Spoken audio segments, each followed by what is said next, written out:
a WikiVidi documentaries production. Don't forget to like and subscribe. Enjoy. Darth Vader.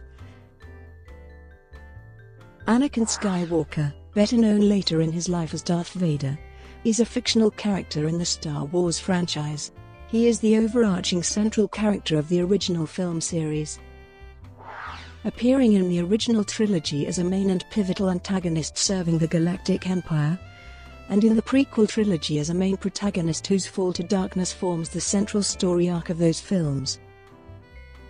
Originally a Jedi prophesied to bring balance to the Force, Anakin Skywalker is lured to the dark side of the Force by Palpatine, at the time the Supreme Chancellor of the Galactic Republic, and secretly the Sith Lord Darth Sidious, after barely surviving a battle with his former Jedi Master Obi-Wan Kenobi which necessitates his transformation into a masked cyborg. He then serves the Galactic Empire as Darth Vader beside Emperor Palpatine until his redemption and resultant death after encountering his son, Luke Skywalker. He is also the father of Princess Leia Organa, the secret husband of Padme Amidala before his fall, and grandfather of Kylo Ren, whose persona as a follower of the dark side is modeled after his. The character was created by George Lucas and has been portrayed by numerous actors. His cinematic appearances span the first 6 Star Wars films, as well as Rogue One, and his character is referenced in both Star Wars: The Force Awakens and Star Wars: The Last Jedi. He also appears in numerous iterations of the Star Wars expanded universe including television series, video games, novels, literature and comic books. Darth Vader has become one of the most iconic villains in popular culture, and has been listed among the greatest villains and fictional characters ever. The American Film Institute listed him as the 3rd greatest movie villain in cinema history on 100 Years. 100 Heroes and Villains, behind Hannibal Lecter and Norman Bates. His role as a tragic hero in the prequel trilogy has also received some major praise while also being variously criticized, mainly in terms of acting and dialogue, concept and writing. In the first draft of the Star Wars, tall, grim General Darth Vader was already close in line with his final depiction, and the protagonist, Anakin Skywalker, had a role similar to Luke Skywalker's as the 16-year-old son of a respected warrior. After the success of the original Star Wars series creator George Lucas hired science fiction author Lee Brackett to write the sequel with him. They held story conferences and, by late November 1977, Lucas had produced a handwritten treatment. The treatment is similar to the final film, except that Vader does not reveal he is Luke's father. In the first draft that Brackett would write from this, Luke's father appears as a ghost to instruct Luke. Lucas was disappointed with the script, but Brackett died of cancer before he could discuss it with her. With no writer available, Lucas had to write the next draft himself. In this draft, he made use of a new plot twist, Vader claiming to be Luke's father. According to Lucas, he found this draft enjoyable to write, as opposed to the year-long struggles writing the first film. The new plot element of Luke's parentage had drastic effects on the series.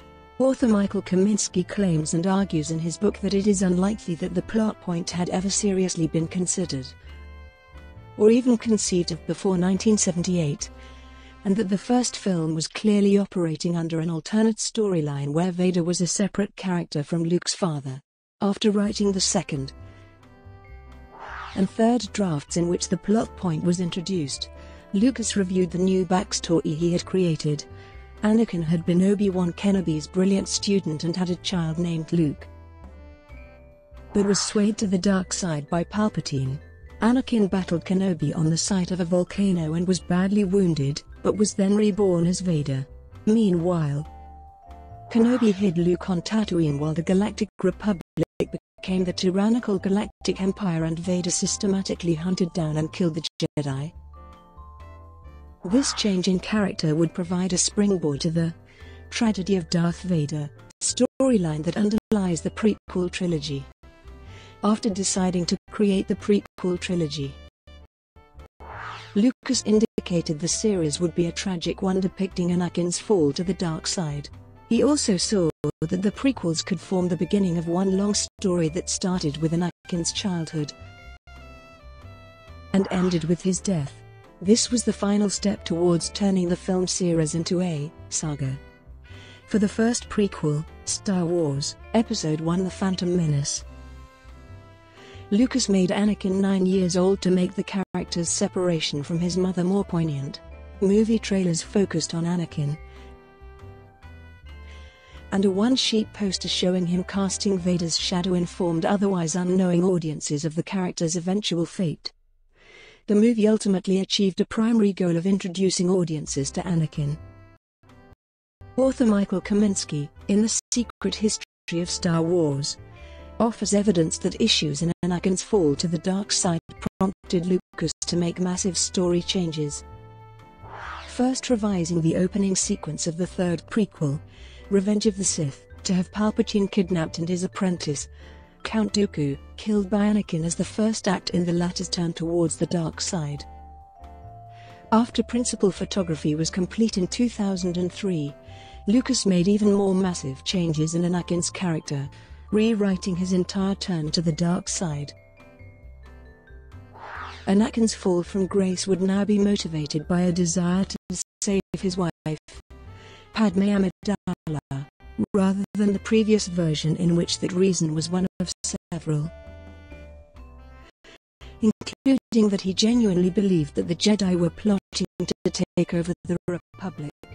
This fundamental rewrite was accomplished both through editing the principal footage and new and revised scenes filmed during pickups in 2004.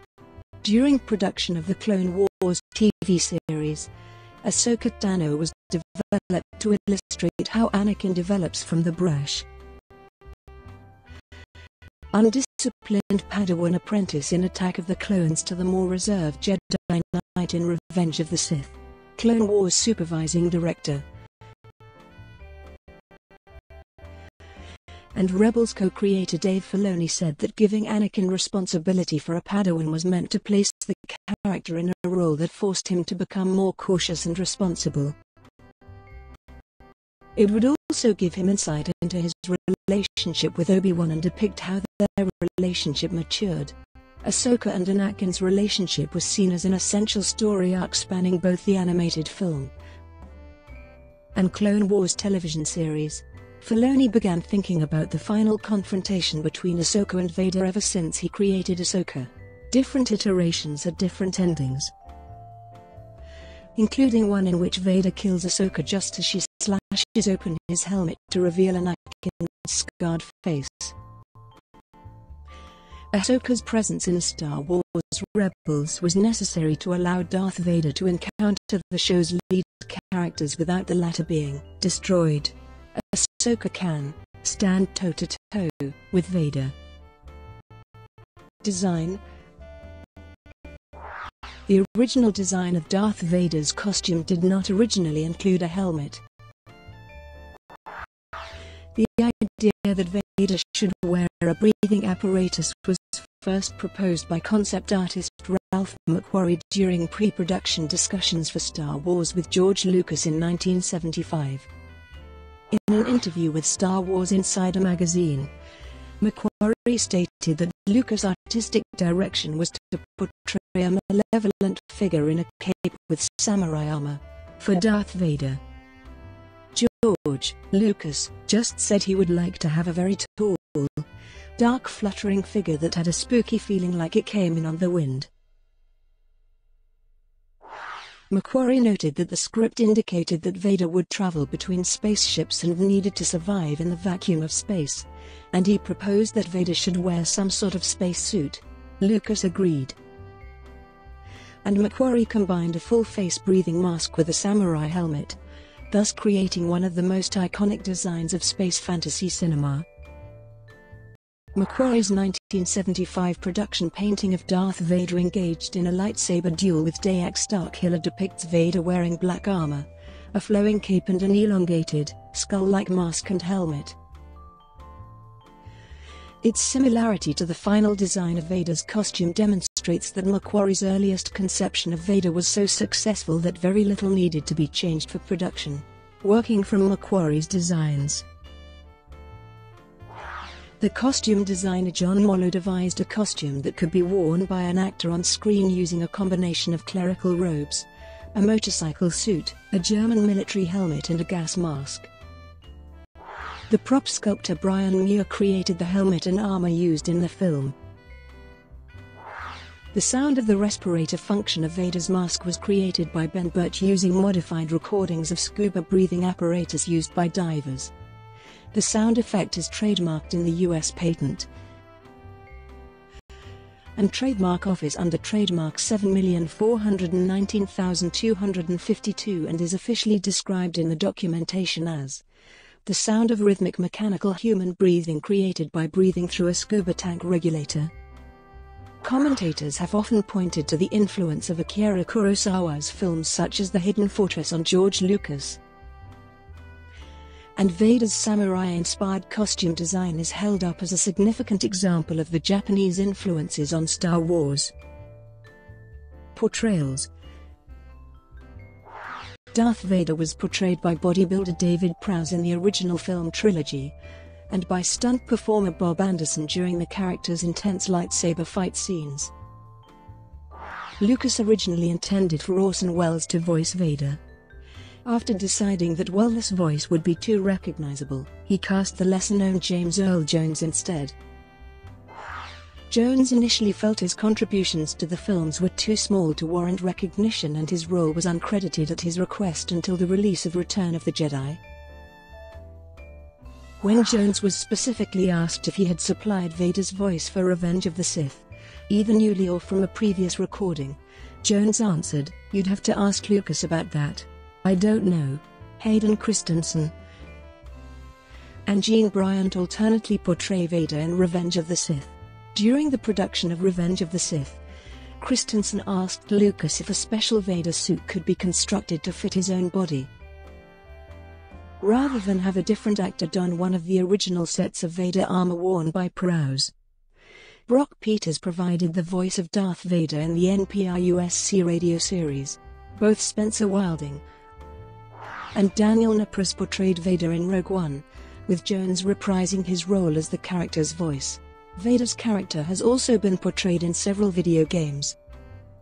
In games such as Star Wars, Rebel Assault 2, The Hidden Empire and Star Wars Dark Forces, visual effects artist C. Andrew Nelson appears in short sequences in the Vader costume, voiced by Scott Lawrence. Matt Sloan, who appeared in the YouTube parody Chad Vader, provided the voice of Darth Vader in The Force Unleashed. As a result of his video game appearances, Nelson was cast to appear as Vader in brief sequences inserted into the 1998 special edition of The Empire Strikes Back, in which Vader is seen boarding his shuttle. During production of Return of the Jedi, the casting crew sought an experienced actor for the role of Anakin Skywalker since his death was unquestionably the emotional climax of the film, and Sebastian Shaw was selected for the role. When Shaw arrived at the set for filming, he ran into his friend Ian McDiarmid, the actor playing the Emperor. When McDiarmid asked him what he was doing there, Shaw responded, "I don't know, dear boy.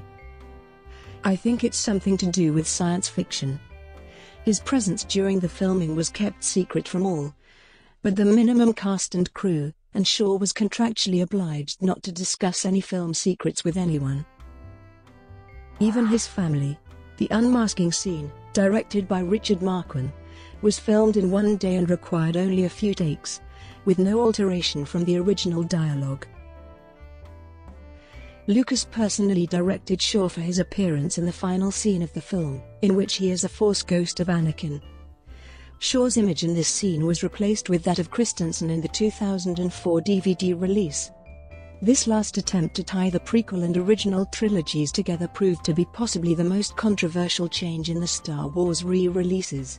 Shaw received more fan mail and autograph requests from Return of the Jedi than he had for any role in the rest of his career. He later reflected that he very much enjoyed his experience filming for Return of the Jedi, and expressed particular surprise that an action figure was made of him from the film. When The Phantom Menace was being produced, hundreds of actors were tested for the role of young Anakin before the producers settled on Jake Lloyd, who Lucas considered met his requirements of a good actor, enthusiastic and very energetic. Producer Rick McCallum said that Lloyd was smart, mischievous and loves anything mechanical just like Anakin. During production of Attack of the Clones, casting director Robin Gurland reviewed about 1,500 other candidates for the role of the young Anakin before Lucas eventually selected Hayden Christensen for the role. When Revenge of the Sith was being produced, Christensen and Ewan McGregor began rehearsing their climactic lightsaber duel long before Lucas would shoot it. They trained extensively with stunt coordinator Nick Gillard to memorize and perform their duel together. As in the previous prequel film, McGregor and Christensen performed their own lightsaber fighting scenes without the use of stunt doubles. Anakin has also been voiced by Matt Lucas for the 2003 micro-series Star Wars: Clone Wars, and by Matt Lanto in the CGI animated film Star Wars: The Clone Wars, the television series of the same name, and for Anakin's cameos in Star Wars Rebels. For Vader's appearances in the Star Wars Rebels animated series, James Earl Jones has reprised the voice role. Both Lanto and Jones contributed their voices for the second season finale of Rebels, at times with identical dialogue spoken by both actors blended together in different ways. Original Trilogy. Darth Vader first appears in Star Wars as a ruthless villain serving the Galactic Empire. He is tasked, along with Imperial Governor Grand Moff Tarkin, with recovering the secret technical plans for the Death Star, which were stolen by the Rebel Alliance. Vader captures and tortures Princess Leia Organa, who has hidden the plans inside the droid R2-D2 and sent it to find Vader's former Jedi Master Obi-Wan Kenobi on the planet Tatooine. During Leia's rescue, Vader kills Obi-Wan in a lightsaber duel. Having placed a tracking device aboard the Millennium Falcon, Vader is able to track down the Rebels' base on the planet Yavin 4. During the Rebels' attack on the Death Star, Vader in his TIE fighter attempts to shoot down Luke Skywalker's X-Wing fighter, but Han Solo intervenes and sends Vader's ship spiraling off course, allowing Luke to destroy the Death Star. In The Empire Strikes Back, Vader becomes obsessed with finding Luke and leads the Imperial attack on the Rebel base on Hoth, but the Rebels escape. While conversing with Emperor Palpatine via hologram, Vader convinces him that Luke would be valuable to the Empire if he could be turned to the dark side of the Force. Vader hires a group of bounty hunters to follow Luke's friends, and negotiates with Bespin Administrator Lando Calrissian to set a trap for them so that Luke will follow them. After Han, Leia, Chewbacca, and C-3PO arrive, Vader tortures Han, freezes him in carbonite and gives him to bounty hunter Boba Fett. When Luke arrives, Vader defeats Luke in a lightsaber duel, severing his opponent's hand. Vader then says to Luke the famous Star Wars quote, "I am your father." He also asks Luke to help him overthrow the Emperor so they can rule the galaxy together. Horrified, Luke escapes through an air shaft. Vader telepathically tells Luke that it is his destiny to join the dark side. In Return of the Jedi, Vader and the Emperor are supervising the second Death Star's construction, unknown to Vader. The Emperor intends to replace him with Luke as his apprentice. Thinking that there is still good in his father, Luke surrenders to Vader in hopes that he can be redeemed. Vader brings Luke to the Emperor on board the Death Star. While there, Palpatine tempts Luke to join the dark side by appealing to the young Jedi's fear for his friends, which leads to Vader dueling with Luke once again. Realizing that Leia is Luke's twin sister, Vader threatens to turn her to the dark side if Luke will not submit. Furious, Luke overpowers Vader and severs his father's robotic hand. The Emperor orders Luke to kill Vader and take his place. Luke refuses, however, and Sidious tortures him with Force lightning. Moved by Luke's pleas for help, the redeemed Anakin Skywalker throws Palpatine down an air shaft to his death. He is mortally wounded by the Emperor's lightning in the process. After asking Luke to remove his mask, Anakin tells his son that there was good in him after all before he dies. Luke escapes the Death Star with his father's body, and ceremonially burns it in a pyre.